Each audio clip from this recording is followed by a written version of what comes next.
네, 안녕하세요. 전 시간에 이어서 이번 시간에는 그 문장의 오류에 대해서 살펴보도록 하겠습니다. 전 시간에 그 올바른 글쓰기가 무엇이고, 또 바른 문장과 틀린 문장은 어떤 것이고, 또 단어들의 오류에 관해서 살펴보았습니다. 오늘은 이어서 이제 문장의 오류에 대해서 살펴보겠는데요. 이 문장의 오류는 단어들의 오류와는 좀 달리 좀 비문의 유형 가운데 상당히 좀 어려운 부분에 속합니다. 따라서 실제적으로 여기서 어렵다는 얘기는 실제로 글쓰기 과정 가운데서 그 많은 오류가 나타나고, 또 실제 그런 오류들을 정확히 찾아내는데 그 단어의 오류보다는 좀 힘들다는 것을 의미합니다. 따라서 글쓰기를 할 때 이 문장의 오류를 여러분들이 좀 유념해서 이런 문장의 오류를 살펴보셔야만 하고요. 이런 문장 오류를 통해서 여러분들이 실제적으로 평소 때 나타나는 여러 가지 오류 현상을 유형별로 접해보고, 그런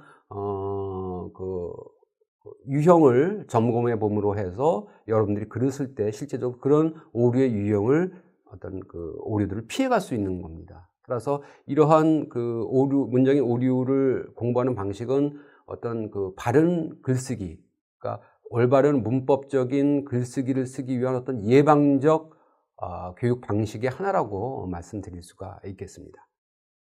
자, 이 문장의 오류 중에서 대표적인 것이 보시면 이게 성분의 오류입니다. 문장이 바르게 되려면 보통 주어와 서술어라는 기본 구조가 바르게 갖추어져 있어야만 하고요. 또 주어 생략이 자유로운 우리 한국어는 주어 생략이 비교적 자유로운 언어에 속합니다.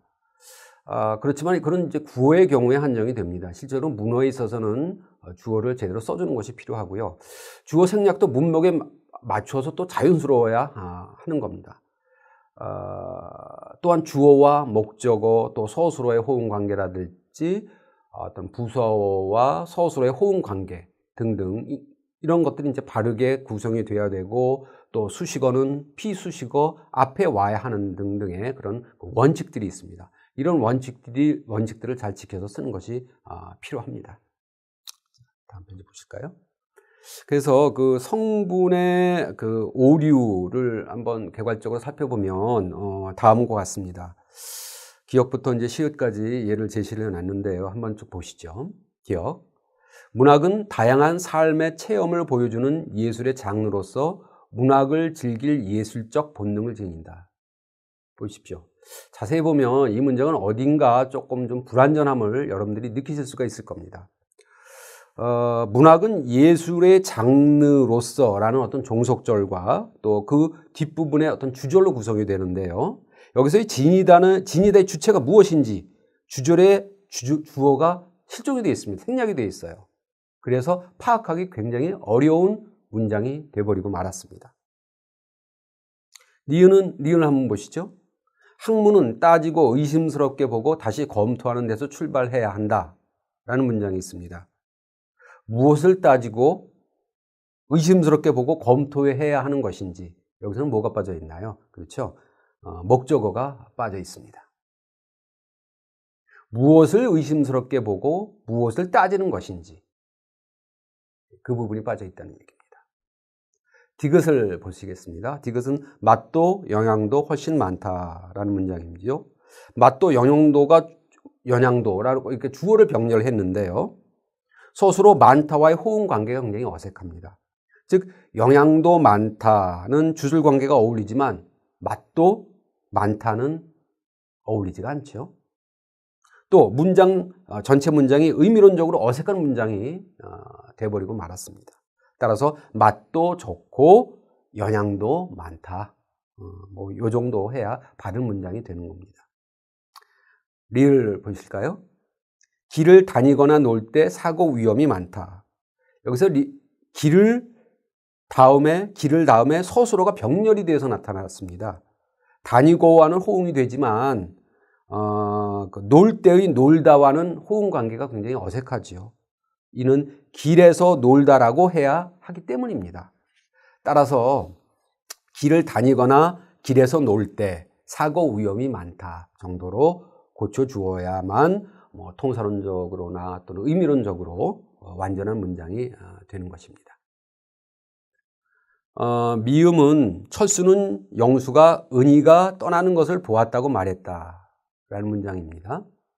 이른바 겹주어 문장입니다. 관련 주어와 서술어끼리는 근접하여야 한다는 그 원칙을 어김으로써 비문이 된 겁니다. 이것은 주어와 서술어 근접 원칙에 따라서 은희가 떠나는 것을 영수가 보았다고 철수는 말했다 정도로 바꿔주는 것이 자연스럽습니다. 그 다음 비읍을 한번 보실까요? 자동 커피 판매기, 급차선 변경, 완전 서비스 공짜, 절대 비밀 보장. 어떻습니까? 이거는 실제적으로 이런 표현이 많이 등장을 하긴 합니다. 이건 다 잘못된 예들입니다. 비록 잘 쓰는 관용구지만 통사적으로 성분 호응 관계에 문제가 많은 것들입니다. 그래서 그 뒤에 그 오른쪽 예처럼 고쳐야 정확한 표현이 되는 겁니다. 커피 자동 판매기고요. 차선 급 변경입니다. 서비스 완전 공짜고 비밀 절대 보장입니다. 이런 식으로 고쳐줘야만 합니다. 시옷을 보실까요? 이런 경찰의 주장은 전혀 설득력이 없다. 어디가 틀렸을까요?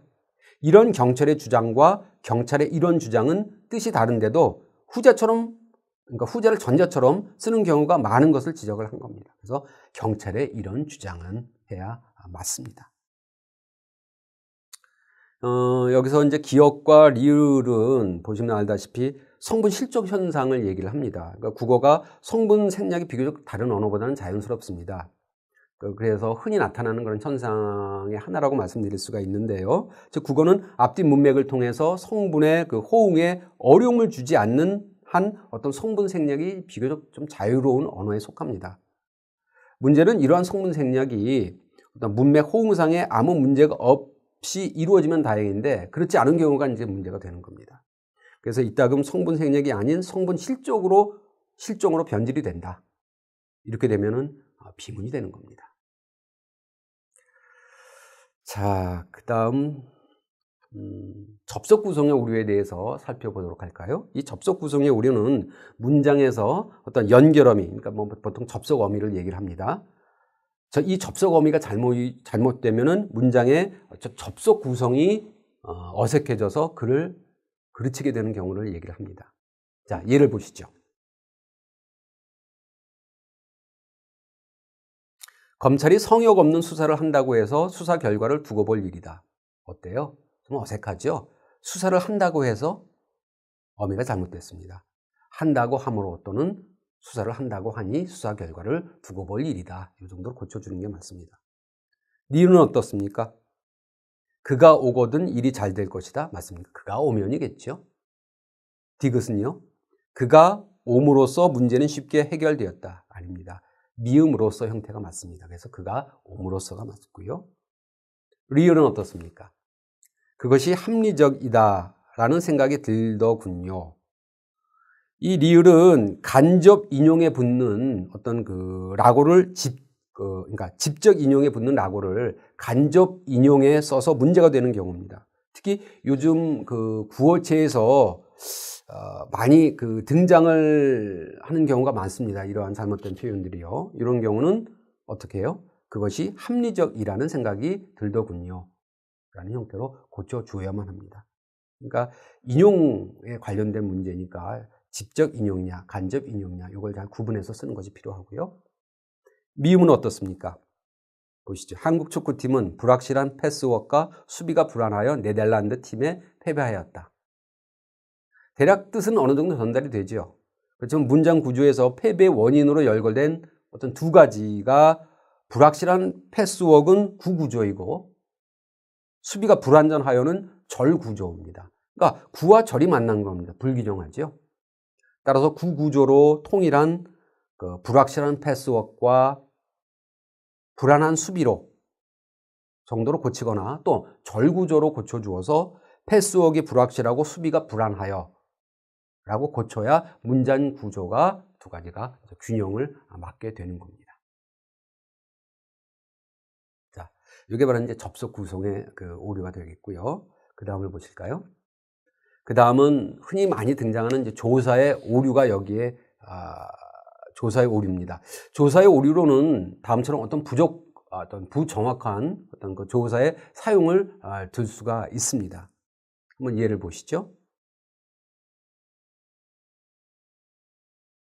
일본에게 패배하였다. 또 일본 선수에 패하였다.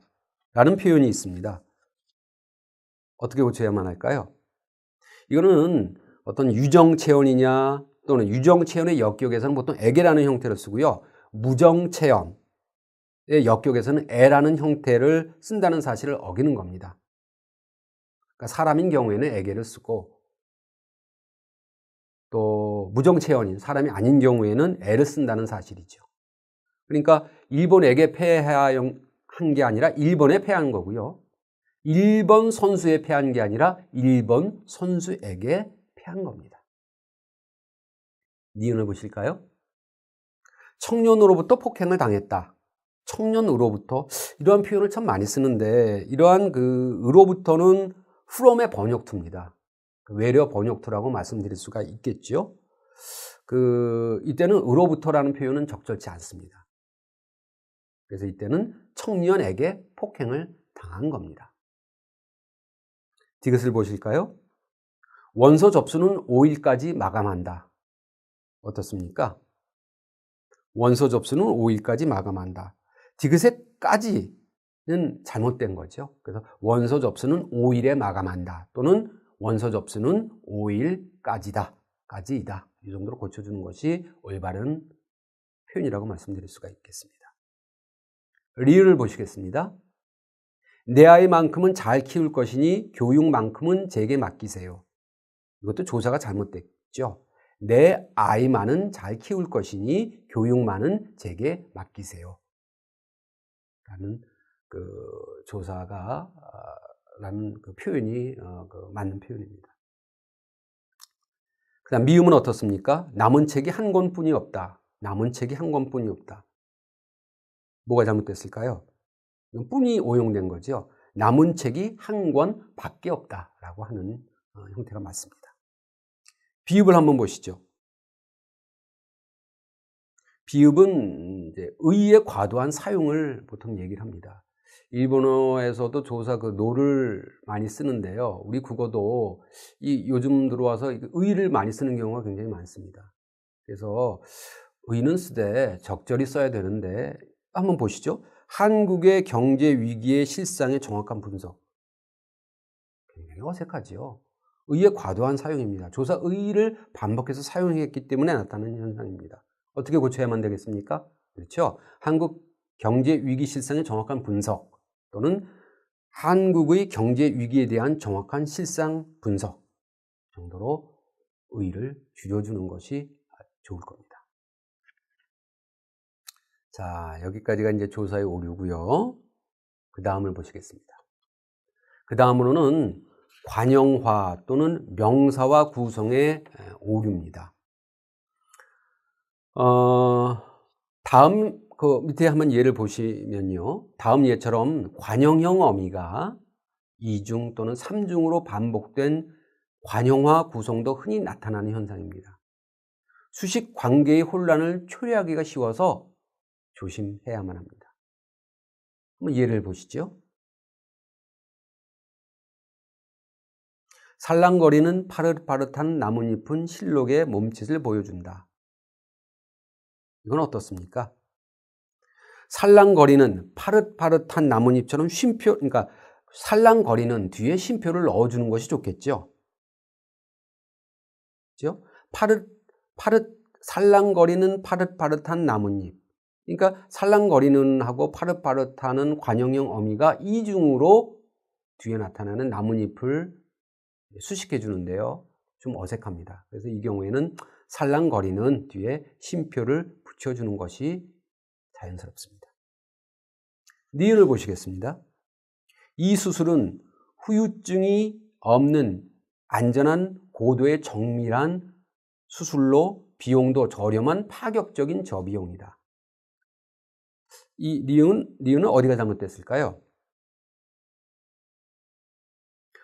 없는 안전한 수술을, 그러니까 여기서 이제 안전하니 수술을 수식합니다.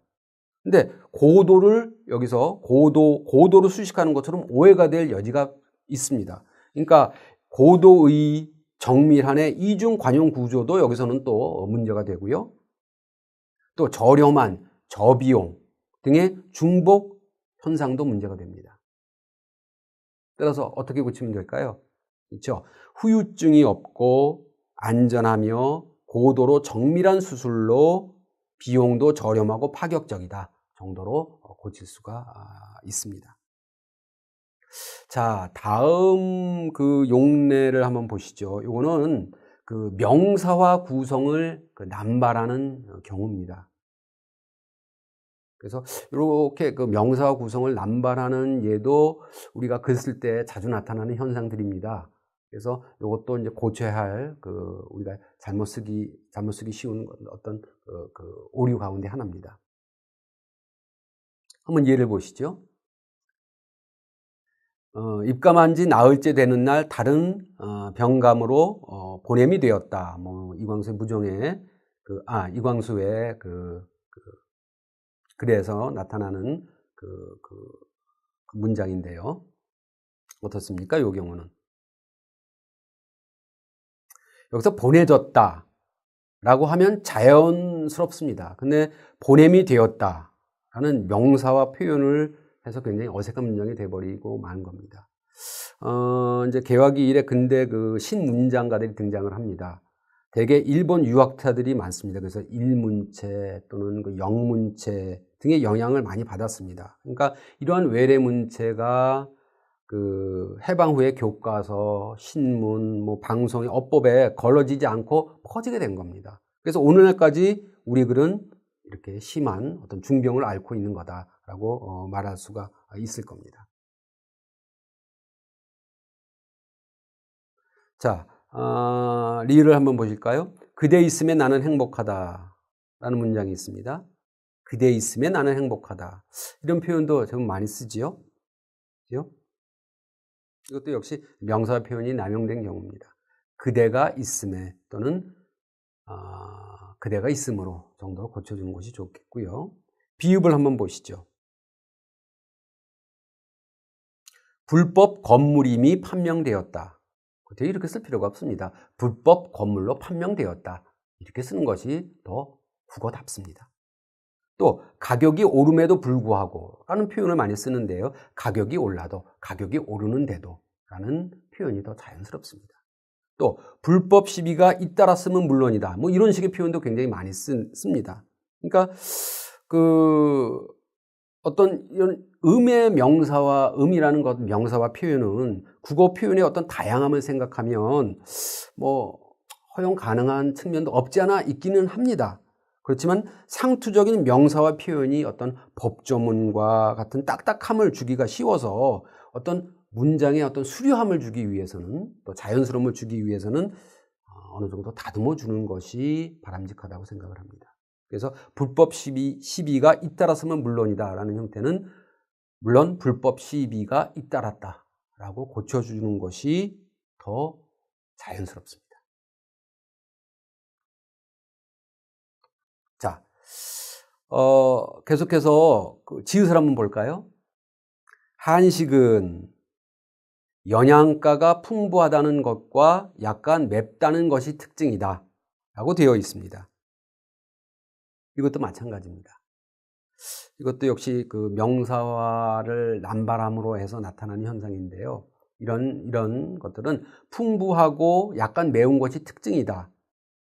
그래서 한식은 약간 맵지만 영양가가 풍부한 것이 특징이다 정도로 고쳐주는 것이 좋습니다. 치읓과 같은 예도 마찬가지입니다. 먹음에 의해 먹으니까가 더 자연스럽고요. 먹음과 동시에 먹자마자가 자연스럽습니다. 먹음으로 인해 또 좀 어색해요. 먹어서 또 먹음을 이유로 먹는다 해도 라든가 먹음을 가정하고 먹음을 조건으로 이것도 이제 먹는다 손 치더라도 또 먹기 위해서는 먹으려고 정도로 고쳐주는 것이 자연스럽습니다.